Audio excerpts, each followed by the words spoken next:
handed the engine on to the care of his grandson, Charlie. His daughter Diana on the back. Auntie Diana is there just keeping an eye on Charlie. That is a Fowler. Interesting engine actually. Was built for the Jockey Club at Newmarket to grind oats for the horses. But we'll talk about the engines in more detail later on.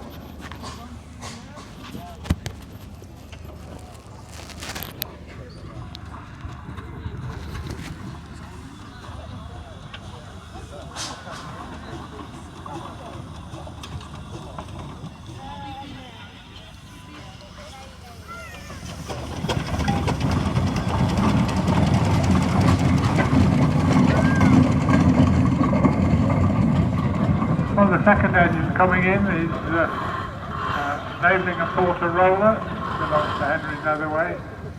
You can always spot the Avelings, they're the ones with the shiny brass horse on the front. And that's followed by another one, which is a relatively new arrival in this country, and in Holland for quite a long time. We, as a nation, of course, built the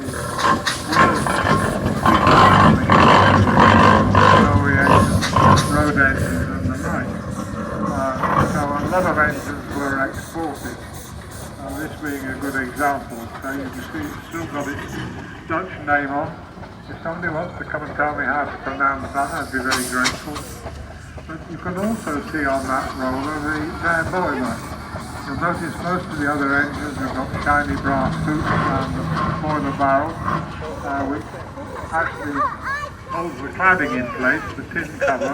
Underneath that is insulation. Is anybody's chair? But the Aveling, no, thank you. You can see the actual boiler.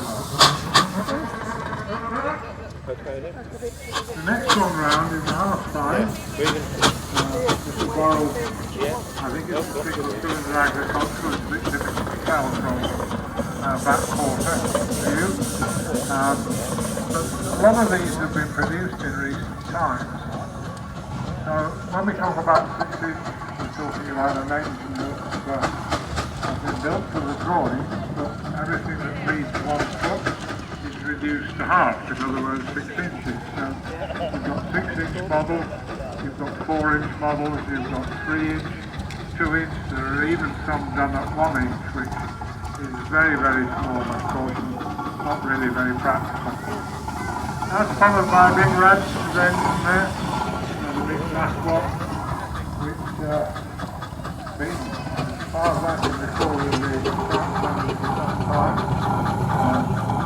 belongs to Anthony Brown. Lanterns, of course, are much better known for their ploughs and agricultural equipment than they were for engines. They're not as common as many engines, the Ransoms. They sold an awful lot in Ireland. They had a very good salesman out there who traded the Irish into the ideal engine for their job. Behind that we've got yet another Aveling roller. Now there are sort of differences between these rollers, which I haven't got time to go through in great detail, but if you look very carefully at the Dutch one, for example, you can see it's a lot heavier built than the one that's the green one behind the Ransom. So in fact they built these engines in various weights from 6 tons, 8 tons, 10 tons, 12 tons. Indeed Avelings went up to 18 tons, which is a veritable monster of an engine, and that went out to Holland.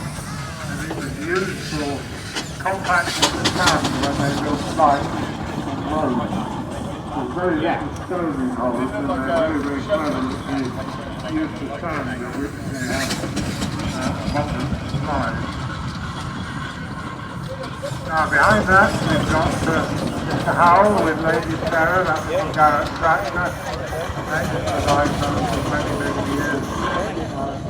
It was built exactly as you see there. Later on the sample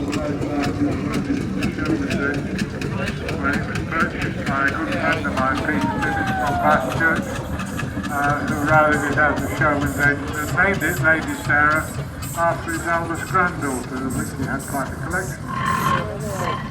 Anyway, it's now reverted back to its original form, which is a nice little engine.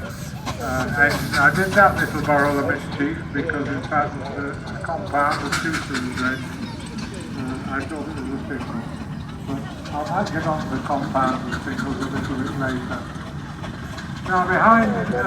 Harold Garrett, Lady Sarah, we've got another local engine, David Williams, David and Jill Williams. This engine was brought by the late Gordon Williams, who many of you will remember.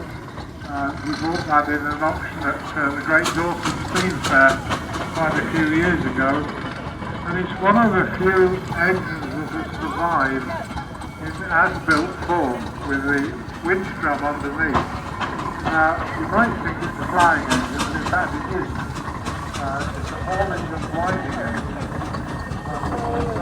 Russia bought a couple of these just before the revolution. And he took them to delivery because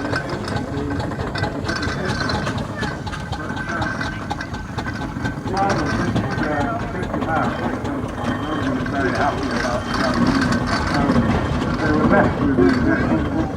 Most of them were sold, some as you see it there with the winding drum underneath, some they had the drum taken off and they were turned into road haulage engines in effect. The idea behind that, of course, was that the rail was going to use it as a double following very heavy shots.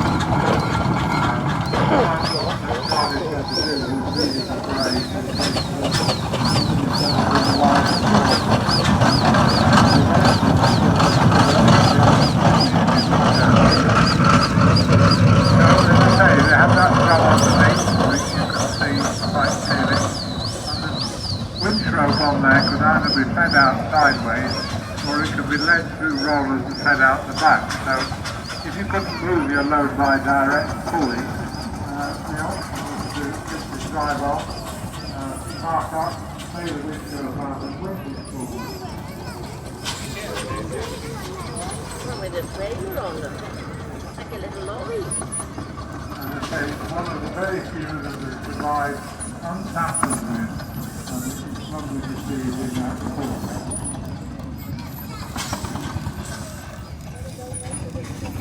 Now you can see, of course,